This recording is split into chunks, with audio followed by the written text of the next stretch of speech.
Credit Guarantee Company has presented its operational guidelines and objectives to stakeholders in the financial services industry. The forum held today in Lagos also includes the organized private sector institutions that will interact with the new agency for guarantees that are needed for investment funding. Let's now hear more on this from the agency's executive director in charge of strategy and operations, Tinuade Aigwedo.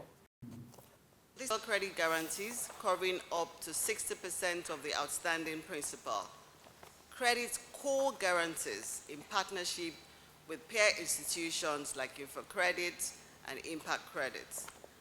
Technical assistance to build lender capacity and borrower readiness.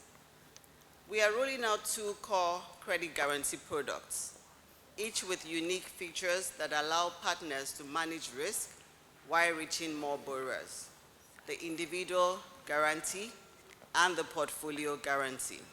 The individual guarantee is targeted at high-value standalone loans, often for capex or working capital in strategic sectors. We will assess each facility individually and provide a partial guarantee of up to 60% on the outstanding loan. For the portfolio guarantee, this is tailored for institutions with large volumes of smaller homogeneous loans like SME working capital facilities or consumer credits. Instead of assessing each loan independently, we guarantee a percentage of the entire portfolio based on agreed parameters.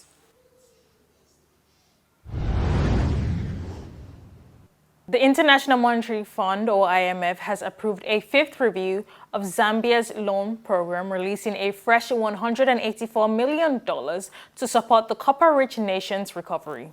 The latest IMF funding looks to help Zambia deepen its macroeconomic stability, restore fiscal health, and boost inclusive growth. Last year, Zambia secured a restructuring deal with major global creditors. In Botswana, the president, Duma Boko, has warned that the country's reliance on diamond revenue is not only economically challenging, but also a social time bomb. The Southern African country has therefore launched a new economic transformation program to move away from dependence on diamond revenue since independence. Global demand for natural diamond has slumped in recent years. Botswana's new economic plan is now focused on manufacturing and digital services, tourism, and agriculture. And finally, on news now, the Bank of Namibia today unveils the country's new financial strategy framework. The new document, presented at a public forum by the central bank governor, outlines the policies, plans, and actions that will guide the transformation of the country's financial services sector as the regulator marks its 35th anniversary. Let's take a listen. The transformation assessment of Namibia's financial sector revealed mixed progress across key pillars. Ownership and control remains a persistent challenge, with performance at just 20% against a 25.1% target. While the gap may appear modest, it represents the continued exclusion of thousands of Namibians from meaningful ownership in one of the country's most influential sectors. Management and control presents a deeper concern, with only 30% progress towards a 50% target.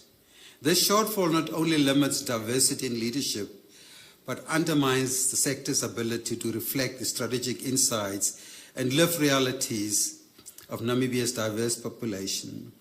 Skills development lags furthest behind, achieving only 35% against the target of 60%.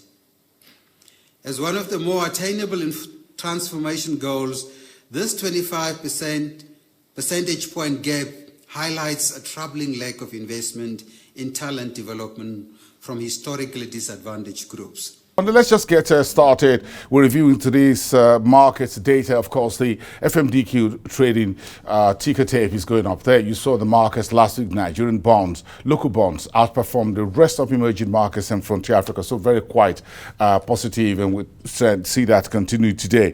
Many African equity markets closed for this Monday, which is the final Monday in the month of July. Just check through the scorecard, as it were, for these markets that we cover for you on a daily basis. The Nigerian equities market was better today by 0.53%. That's a very big upside to start cruising forward for the month. Of course, the first month in the second half of the year. However, the Egyptian market started with the rest of the North African region today down by 1.38%. That's a deep dive for the biggest market in the North African corridor. The Casablanca stock market also went down by 0.54%. That's the MESI in Morocco. The Nairobi stock market moved on slightly, 161.55, 0.64% today.